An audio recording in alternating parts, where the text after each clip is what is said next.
Josh Green here for Seconds Out. Delighted to be joined by Conor Walker. How are you doing today, Conor? Good, mate. I'm good. Just about to come upstairs to my room because got the little one and Missy's running around downstairs, so it's a bit hectic. So I've just come up here for a bit of quiet time. Yeah, not quiet times for you though. 8 weeks tomorrow until you're back out in Birmingham on the undercard of Sonny Edwards and Galal Yafai, and a real opportunity once again for yourself against someone who's been there right up at the top or near enough in Lewis Ritson. Opportunity is the word. Is that how you see it? Yeah, opportunity. For me, that they give me a name, I say yes. I don't. I never challenge a name. You know what I mean? And I'm sort of happy to fight whoever, whenever. But with Lewis Ritson, it's I was a fan of his. You know what I mean? I was watching him when I was coming up, and he was I was trying to mold myself to in a way, but I just feel like with boxing, consistency is key and momentum, and I've kept my momentum, and he's just slowed down a bit, and I think that'll be the telling factor. I guess with Lewis as well, something you do know is the sort of style that he's gonna bring in that fight. He's gonna come forward. He's gonna be aggressive. Is that something that you're looking forward to? Yeah, definitely. I mean that's my bread and butter. That's what I like to do. So it's got nothing. It's got nothing other than meet in the middle and have it off written all over it. Do you know what I mean? So I'm looking forward to. I'm not having a fighter that's going to be running rings, running around the ring. So like I'm buzzing to just get someone who's going to stand there and have it with me. Yeah. And now a Matchroom Fighter. Just talk to me about sort of changes that's been able to bring for you. I know you're now a full-time boxer. You've not got any other work on the side. I'm sure that's been a big change for you. Yeah, look, I've committed. I've always been committed to boxing. Boxing's always been my life. But the last I'd say 3 years, 2 to 3 years, I've been full time now. So, I was taking losses.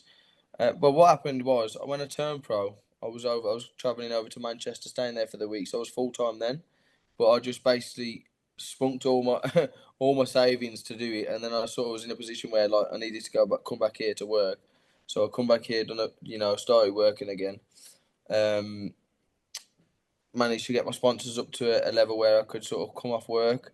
Again, I was at a loss doing it, but it's obviously paid its way to get me here to where I'm today. So yeah, I mean, look, I've got dedicated sponsors that that they're always there for me, and I'm basically pulling in a wage per month, which obviously gives me the time to put into the gym, and it's just giving me the benefits fight night because I'm not worried about having to go and make money to put food on the table for the family. It's covered and everything goes into training. mm.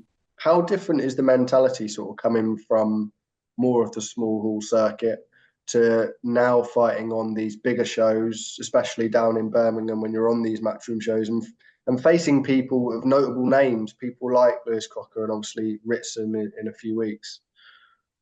Yeah, it's amazing. I was just saying to someone at their press conference early this week, like all this was part of the plan. So like, there's no shock to me.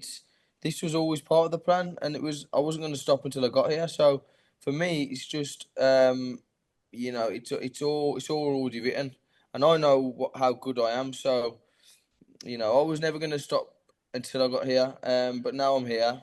I'm here to stay, and I'm just gonna keep getting better. And my profile's getting bigger. Wolverhampton now we're getting beyond. I mean, I've always sold a fair number of tickets, but you know, now we're getting the big shows and the big promoters, and people are sort of taking me more serious now. So I do feel like I can be a face of Wolverhampton. I feel like I can headline and I can bring big shows back here. And obviously, Birmingham's only 25, 30 minutes up the road from us. So, you know, that's our third time there now in Birmingham.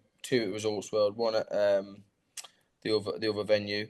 You know, like it's becoming a regular thing, and I'm just going to do more tickets, and you're going to see a better me every time. These big shows, this is what I'm made. This is for me. You know what I mean? When I get to them shows, it's just like I come alive. You know, the press conferences, everything all around it. It's you know, it just becomes second nature to me now. I've just got to keep. I've got to stay. I've got to stay in my lane and keep doing what I do, and you know, keep putting the performances out. And the big nights, the bigger nights will come, shall I say? Because I'm already having big nights now, and you know, I'm buzzing with it. But you know, the sky's the limit. I was going to say, you seem to have sort of turned a corner. You're now the A side of these fights. You're the Matchroom Fighter. You're the home fighter as such against Lewis Ritson, who's been there and done what you now want to achieve. Is it sort of different having that backing from your standpoint? Yeah, it's massive. You know, my missus said to me when I got back, "What was the highlight of today?" You know, from the press conference, we always sort of do a highlight of the day. It's just silly stuff like that. But I was like, you know, being on the right side of the you know, like the right side of the table, should I say, and you know, just having them sort of believe and back me, it's humbling, and you know, like I've always every time I've gone onto the big shows, I've always been brought in to get beat, if you know what I mean. But you know, it's like Samuel Lantry going back to the English title. Samuel Lantry, I was drafted in there. He was their fighter. They had plans for him. You know, I come short with that because I think they had plans for him, and I was the B fighter there. But if I was the A side, then I'm sure I would have got the nod. And then obviously Cyrus Patterson, that was another. I was getting drafted in for a warm up fight before he went and fought Ritson. You know, I pulled that one out the bag.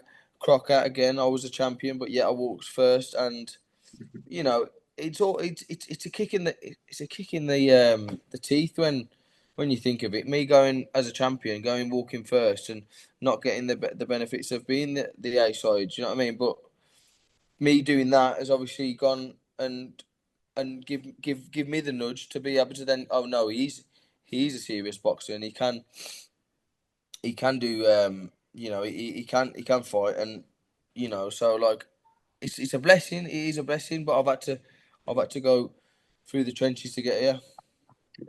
And that fight with Lewis Crocker early this year will go down as one of the fights of the year for sure. If you were to get the win over Lewis Ritson, would the Crocker rematch be something that would be in your mind? 100%. I want the rematch. You know, and I don't think there'll be many people saying they don't want to see the rematch because of what sort of fight it was. So yeah, look, if when I come through Ritson, then you know we've got avenues, we've got options. But you know, like you ask any boxer who loses to you know, on a close scorecard, or you know, even just a loss, you know, the first thing you want to do is avenge a loss.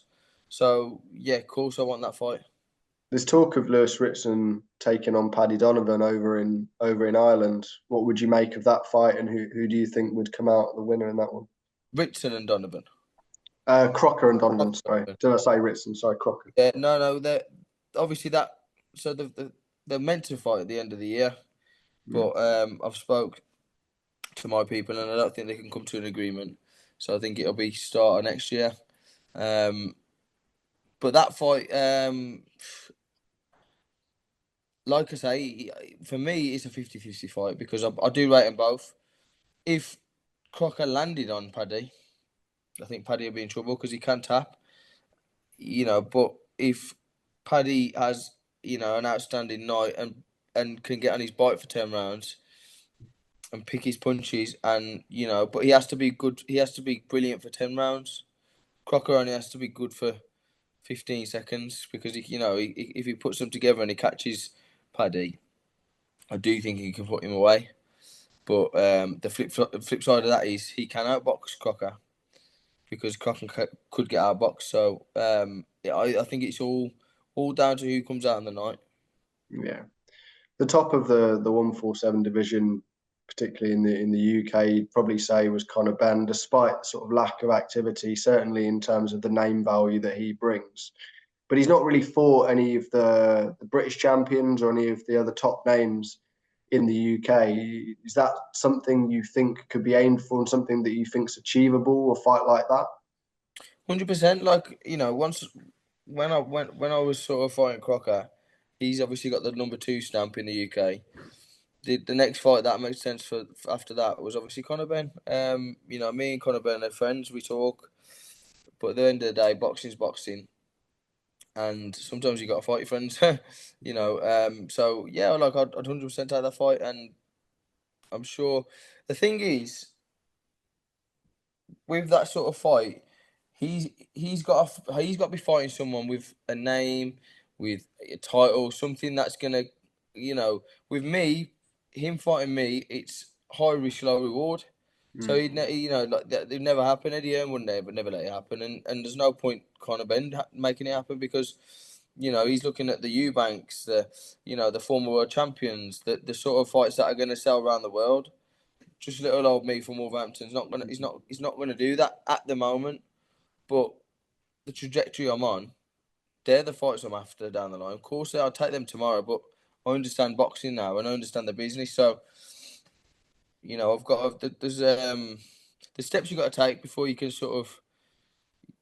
Anyone can say, yeah, I'd fight him because that's with boxers. That's what you do. But it's got the market value's got to be right. The price got to be right. It's you can't just jump into them fights because you want to. Yeah. Final bit of business. Next Saturday, we'll put the undisputed light heavyweight clash between Artur Beterbiev and Dmitry Bivol, a fight that we've been waiting for as fans for a long, long time. Just thought I'd pick your brains and feel, how do you feel that one goes? Another 50-50 fight, but I do lean towards Beterbiev on that one just because he's, whatever he hits, whoever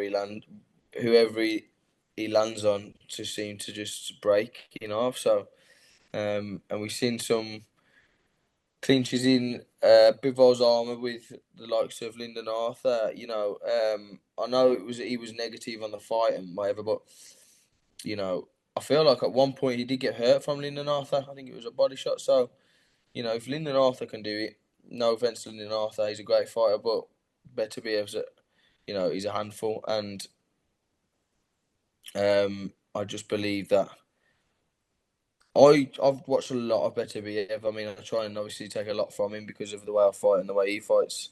And it's just going to take a hell of a man to beat him. And I know he's aged and he's getting older now, but at the bigger weights, Bivol's not a spring chicken. So the higher the weight, the lower the punch output, and you know what I mean. So I believe he's got the beating of Bivol.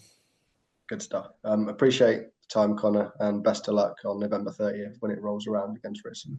Thank you very much, mate. Cheers.